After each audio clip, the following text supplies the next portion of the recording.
अस्सलाम वालेकुम फ्रेंड्स, क्या हाल है। उम्मीद करती हूँ आप सब खैरियत से होंगे, जाओगे खुश होंगे, खैर वाफियत से होंगे। आज की वीडियो में मैं आपके साथ बचे हुए पीसेस का इस्तेमाल करते हुए 2 से 3 साल की बच्ची का बहुत प्यारा सा स्टाइलिश सा फ्रॉक डिज़ाइन शेयर करूँगी, जो कि मुझे उम्मीद है अगर आपने स्किप किए बिना एंड तक देखा तो एक तो आपको बनाने का तरीका समझ आ जाएगा और दूसरे आपको ये बहुत ज़्यादा पसंद भी आने वाला है। तो इसके लिए मेरे पास यहाँ पे जो पीसेस हैं वो बहुत ही शॉर्ट से पीसेस हैं। ये मेरे पास कलियाँ सी पड़ी हुई हैं, तकरीबन 5-6 कलियाँ हैं और एक ये मैंने चिकनकारी का पीस लिया है। मेरे पास ये छोटा सा पीस पड़ा हुआ था तो ये मैंने ले लिया है। एक यहाँ पे ये वाली फ्लावर्स वाली लेस है मेरे पास, सीक्वेंस वाली, ये मैंने ली है। और ये जो आपको फ्रिल बनी हुई नज़र आ रही है ना, ये मैंने पहले किसी फ्रॉक के साथ बना के लगाई थी तो ये थोड़ी सी बच गई थी, इसको हम यूज़ करेंगे। इसके बाद ये वाला जो पीस है ना, ये मेन पीस है जिसके साथ हमने फ़्रॉक की कटिंग करनी होगी। बाकी पीसेस के साथ तो हमने डिज़ाइनिंग करनी होगी। ये कुछ इस तरीके से इसकी शेप है। ये डबल में फ़ोल्ड पड़ा हुआ है मेरे पास, इसको मैंने 4 फोल्ड ऐसे करके ना बिछा लिया है।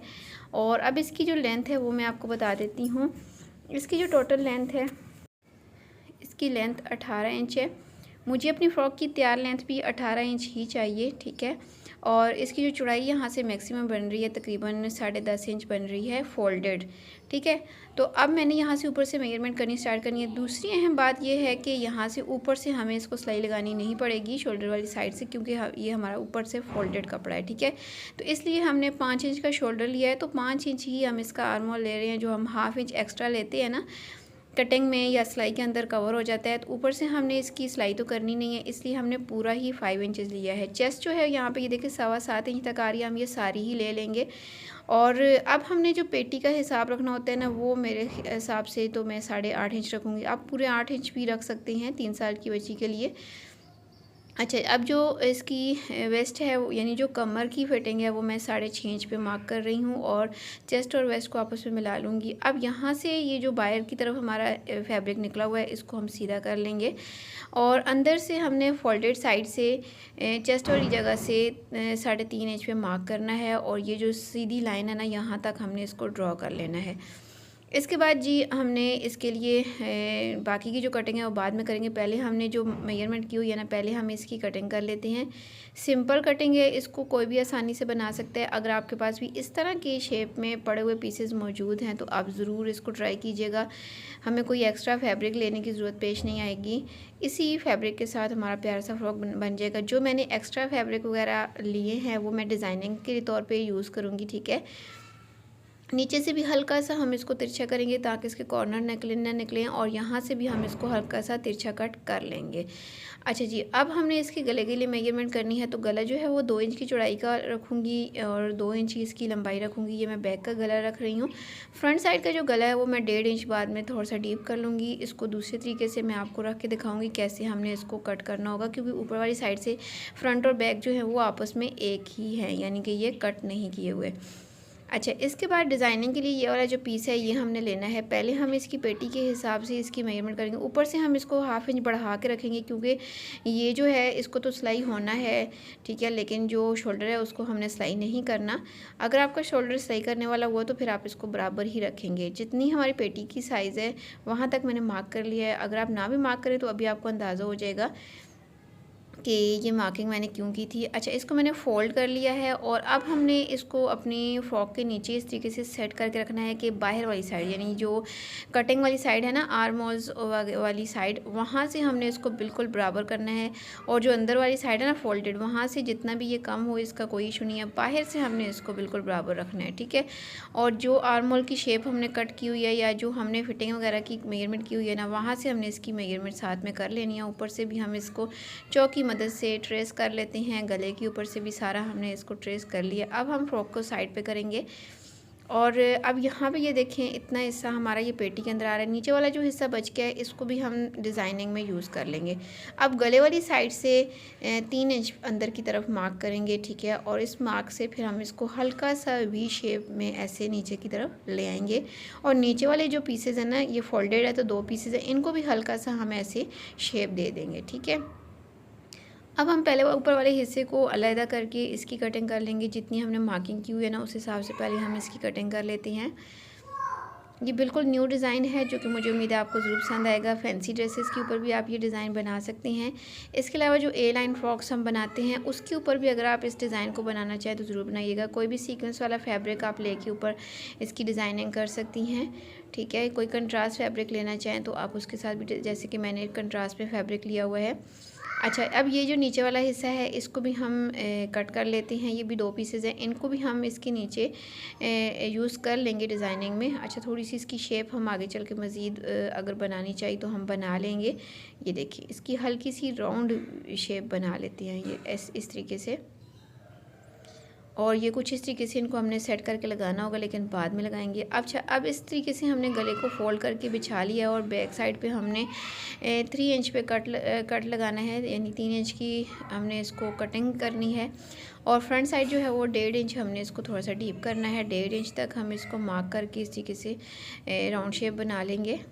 और फ्रंट और बैक की अब ये वाली कटिंग हम कर लेंगे, यानी बैक साइड को हम कट करेंगे 3 इंच तक, और जो फ्रंट साइड का गला है उसको 1.5 इंच तक मैंने थोड़ा गहरा किया है, इसको भी हम यहाँ से कटिंग कर लेते हैं। तो कटिंग हो गई है हमारी यहाँ पे कंप्लीट। अब मैं आपको इसको बिछा के दिखाती हूँ। बिछाने के बाद ये वाला जो हिस्सा है नीचे वाला, इसकी हम यहाँ पे छोटी छोटी सी प्लेट्स बनाएंगे। इतनी हम प्लेट्स बनाएंगे कि बाहर से 1 इंच छोड़ के हमने सारी प्लेट्स अंदर ही कवर कर लेनी है, क्योंकि जो 1 इंच हम छोड़ेंगे ना वो ½ इंच सिलाई के अंदर भी जाता है। तो इसलिए इस प्लेट्स जो हैं वो सिलाई से पहले ही हमने वाइंड अप करनी होंगी। इसी तरीके से यहाँ से भी हमने प्लेट्स बनानी है, ठीक है। और इसी तरीके से इस साइड, इन साइडों से भी, यानी ये चारों जो साइडें कट की हुई है ना, इन चारों को हमने प्लेट्स बना लेनी है। अब एक और छोटी सी पट्टी लेनी है, इसको हमने बैक साइड का जो कट लगाया है ना, इसके ऊपर हमने लगा के फोल्ड कर लेना है। तो ये देखिए, सारी जो है ना वो प्लेट्स मैंने बना ली हैं, और इसके साथ ही गले के ऊपर मैंने पट्टी भी बैक साइड पे लगा ली है। अब मैंने यहाँ पे ब्लैक कलर की पट्टियाँ ली हैं, और इन पट्टियों की जो चौड़ाई है तकरीबन 1.5 इंच है, और लंबाई मैंने कट के हिसाब से 1 इंच बढ़ा के ली है, ठीक है। और ये टोटल 4 पट्टियाँ हैं। इनको मैंने इन कट्स के ऊपर कुछ इस तरीके से लगाना है कि आगे से हम इसको अंदर की तरफ ½ इंच तक फोल्ड करेंगे, फिर एक साइड से भी हम ½ इंच फोल्ड करके इस तरीके से इसके ऊपर सेट करके रखेंगे। और जहाँ भी हमारा कट लगा हुआ है वहाँ से आगे हमने ½ इंच बढ़ा के इसको रखना है पट्टी को, और फिर दोनों साइडों से अंदर की तरफ ऐसे हम फोल्ड करते हुए हम इस पट्टी के ऊपर रख के इनको दोनों साइडों से स्टिच करेंगे। ऊपर वाली साइड से भी ½ इंच ऊपर रखते हुए करेंगे, और नीचे वाली साइड से भी हमने जो सिलाइयाँ लगाई हुई हैं ना, उस सिलाई के ऊपर रख के हमने इसको स्टिच कर लेना है। और इन चारों पट्टियों को हम यहाँ पे चारों जगहों पे स्टिच करेंगे। अब ये जो डिज़ाइनिंग पीस है, इसको जहाँ पे ये मुझे सेट लग रहा है ना, वहीं पे इसको मैं सेट करके तो ऊपर वाले हिस्से के साथ स्टिच करूँगी। जैसे कि ये देखिए, ऊपर भी 2 हिस्से हैं, नीचे भी 2 पीसेज हैं। तो जिस शेप में ये अच्छे लग रहे हैं उसी शेप में मैंने इनको रख के तो इसको स्टिच करना है। ये देखिए, इसकी सीधी साइड हम बाहर की तरफ निकालेंगे, और जो तिरछी साइड है ना वो हम बाहर वाली साइड पे करके तो इस तरीके से हम इनको आपस में स्टिच कर लेंगे। देखिए, ऐसे ऊपर नीचे रख के इनको आपस में पहले मैं ऐसे सीधी सिलाई लगा के तो इसको स्टिच करूँगी, और इसी तरीके से दूसरी वाली साइड को भी सेम इसी तरीके से मैं आपस में ऐसे स्टिच करूँगी, ठीक है। और जब मैं इनको स्टिच कर लूँगी तो फिर इनको मैंने फोल्डिंग करनी है। कौन सा वाली साइड से, ये मैं आपको बताती हूँ। ये वाली जितनी साइड है ना, ये सारी साइड, और ये जो राउंड शेप है यहाँ तक हमने इसको फ़ोल्ड कर लेना है। ये देखें, इस तरीके से अंदर की तरफ बारीक सा फोल्ड। अगर आप इसको मज़ीद स्टाइलिश बनाना चाहें तो इसके ऊपर कोई लेस वगैरह लगा सकते हैं। तो ये देखिए, पट्टियाँ भी मैंने यहाँ पे लगा ली हैं, और पीसेस को भी मैंने यहाँ पे आपस में जोड़ के तो जितने हिस्से मैंने फ़ोल्डिंग करने थे ना, वो सारे मैंने फ़ोल्डिंग के कंप्लीट कर लिए हैं। अब इन पीसेस को जहाँ पे इनको सेट करके रखना है वो मैं आपको दिखाती हूँ। यहाँ पे शोल्डर वाली साइड से इसको बिल्कुल बराबर करना है। अब जैसे कि ½ इंच हमने बढ़ा के रखा हुआ था, तो वो ½ इंच हम अंदर की तरफ ऐसे होल्ड कर लेंगे, और बिल्कुल सेंटर जहाँ पे शोल्डर का आ रहा है ना, वहाँ पे इसको रखेंगे, और आर्म होल वाली साइड से भी इसको बिल्कुल बराबर सेट करेंगे। ये देखिए, इस तरीके से। और बाकी का हिस्सा नीचे इस तरीके से हम इसको छोड़ देंगे, और से बिल्कुल ऐसे ही हम दूसरी वाली साइड को भी ऐसे ही सेट करके रखेंगे, जहाँ पे ये बिल्कुल सेट आ रहे हैं ऊपर से ½ इंच अंदर की तरफ करके। ये देखिए, इस तरीके से रखने के बाद हमने इनको स्टिच करना है यहाँ से ऊपर से, और ये साइडें इसकी स्टिच कर लेनी है, ठीक है। आप चाहें तो ये अंदर वाली साइड को भी ऐसे यहाँ तक स्टिच कर सकते हैं, अगर ना करना चाहें तो आप इसको स्किप भी कर सकते हैं, ठीक है। तो दोनों साइडों से जो है ना स्टिच कर लेने के बाद हमने इसके ऊपर एक और काम करना है। ये जो मैंने आपको स्टार्टिंग में लेस दिखाई थी, ये हमारी फिटिंग के हिसाब से ही है, ठीक है। तो इसको बिल्कुल सेंटर में रख के तो इसके ऊपर मैं यहाँ पे पेटी वाली, जहाँ पे पेटी एंड हो रहा है ना पेटी का, वहाँ पे स्टिच कर लूँगी। तो ये मैंने लेस भी स्टिच कर लिया, डिज़ाइनिंग पीस को भी मैंने यहाँ पे जॉइन कर लिया है। अब बाकी का जो काम है वो हम करेंगे। ये जो मेरे पास कलियाँ हैं, इनमें से 2 कलियों को साइड पे करूँगी और इस यहाँ से मैं 2 रेप पट्टियाँ निकालूँगी। ठीक है, तकरीबन 1 इंच की चौड़ाई के हिसाब से यहाँ पे मैं रेप पट्टी कट कर लेती हूँ। और ये वाली जो रेप पट्टी है ये मुझे गले के नीचे लगानी है। ठीक है, और गले के नीचे जब मैं पट्टी लगाऊंगी तो थोड़ी सी दोनों साइडों से ना 2 से 3 इंच एक्स्ट्रा रख के पट्टी बनाऊंगी, ताकि मुझे एक्स्ट्रा से बटन वगैरह लगाने की ज़रूरत पेश ना आए। आपस में इनको जोड़ के ना, ठीक है, जोड़ूंगी तो ये एक लंबी सी पट्टी बन जाएगी और रेप में ये गले के नीचे मैं लगा लूँगी। ठीक है, अब गले की पाइपन तैयार हो जाएगी।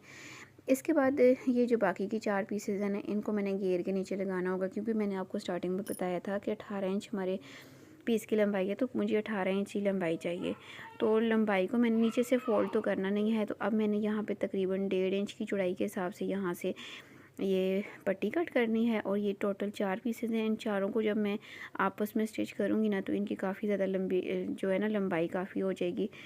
तो इस तरीके से ये मैं घेर के नीचे पट्टियाँ बना के लगाऊंगी, बैक पे लगाऊंगी और उसको फ्रंट पे पलट के ना किनारे की सिलाई लगाऊंगी। इससे ये होगा कि एक तो नीचे कंट्रास्ट में पट्टी लगने से थोड़ा सा इसकी जो लुक है ना वो भी चेंज हो जाएगी, और दूसरे हमारी जो फ्रॉक की लेंथ है ना वो नीचे से फोल्ड करने की वजह से जो कम हो जानी है ना वो कम नहीं होगी। देखिए, इस तरीके से 2-2 पट्टियों को आपस में जब जोड़ूंगी तो एक वाली जो पट्टी है वो मैं फ्रंट पे लगा दूँगी और जो दूसरी है वो मैं बैक पे लगा लूँगी। ठीक है, तो एक तो ये काम हो गया। ये देखिए, इस तरीके से घेर के नीचे ना इन दोनों पट्टियों को मैं स्टिच कर लूँगी।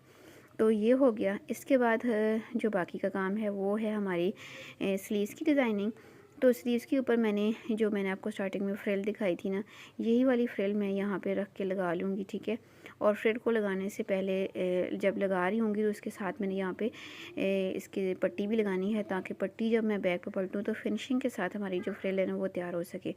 तो यहाँ से मैं मज़ीद जो है ना रेप पट्टियाँ जितनी मैं यहाँ से निकल सकती हैं वो मैं यहाँ से निकाल लूँगी, ताकि मैं आर्म होल्स के नीचे भी फिनिशिंग के साथ लगा सकूँ। ठीक है, तो जब मैं लेस लगा रही होंगी तो ऊपर रख के इसको भी लगाऊंगी और बैक पे पलट लूँगी। तो ये देखिए, मैंने स्लीव्स की पट्टी कुछ इस तरीके से लगाई है। ये देखें, पट्टी लगाने से नीचे की तरफ बहुत ज़्यादा फिनिशिंग आ गई है। आर्म होल के नीचे कोई एक्स्ट्रा फैब्रिक, कोई दागे वगैरह कुछ भी नहीं रहा। बहुत ज़्यादा फिनिशिंग के साथ हमारी जो ये फ्रिल है ना ये लग गई है, ऊपर से भी और नीचे से भी। बाकी गले के ऊपर भी मैंने यहाँ पे ये देखिए और ये पट्टी को जोड़ के तो फिर इसकी पाइपिंग कर लिया। बैक पे ये थोड़ा सा एक्स्ट्रा मैंने छोड़ा है, जिसको मैं बांध लूँगी बेबी को पहनाने के बाद। और इसके बाद इसकी जो बाकी की लुक है वो भी मैं भी नीचे तक आपको दिखा देती हूँ। बनने के बाद ये माशाल्लाह से फ़्रॉक बहुत ज़्यादा प्यारा और स्टाइलिश लग रहा है। इसको आप किसी भी फैंसी फैब्रिक पे बनाएं, बना हुआ बहुत ज़्यादा प्यारा लगेगा। अगर आप अपनी बच्ची का ईद का ड्रेस बनाना चाहें तो इस तरह का डिज़ाइन ज़रूर बनाइएगा। अपनी बच्ची के फ़्रॉक बना रही हैं या आप शर्ट बना रही हैं, उस पर भी ये बना हुआ बहुत ज़्यादा प्यारा लगेगा। और इसके अलावा अगर आपको आज का ये फ़्रॉक डिज़ाइन पसंद आया और वीडियो की कुछ भी समझ आई हो तो वीडियो को ज़रूर लाइक कीजिएगा, अपने दोस्तों और रिश्तेदारों के साथ ज़रूर शेयर कीजिएगा। चैनल पर फर्स्ट टाइम आए हैं तो आपसे रिक्वेस्ट है कि प्लीज़ मेरे चैनल को सब्सक्राइब करते हुए जाइएगा। साथ ही के बेल आइकन बटन को लाजमी प्रेस किया करें, ताकि जब भी इस तरह से डिज़ाइनिंग से रिलेटेड नई वीडियो अपलोड हो तो उसका नोटिफिकेशन आपको सबसे पहले मिल सके। साथ ही वीडियो से रिलेटेड जो भी कमेंट हो कमेंट सेक्शन में कमेंट लाजमी किया करें। इसके अलावा भी अगर आपको बेबी गर्ल्स के नए नए डिज़ाइंस फ्रॉक के और कुर्तीज़ के देखने हो तो मेरे चैनल का विज़िट ज़रूर कीजिएगा। मेरे चैनल पर इस तरह के प्यारे प्यारे से फ्रॉक्स के डिज़ाइंस अपलोडेड हैं। अपना ख्याल रखिएगा, दुआ में याद रखिएगा। अल्लाह हाफिज़।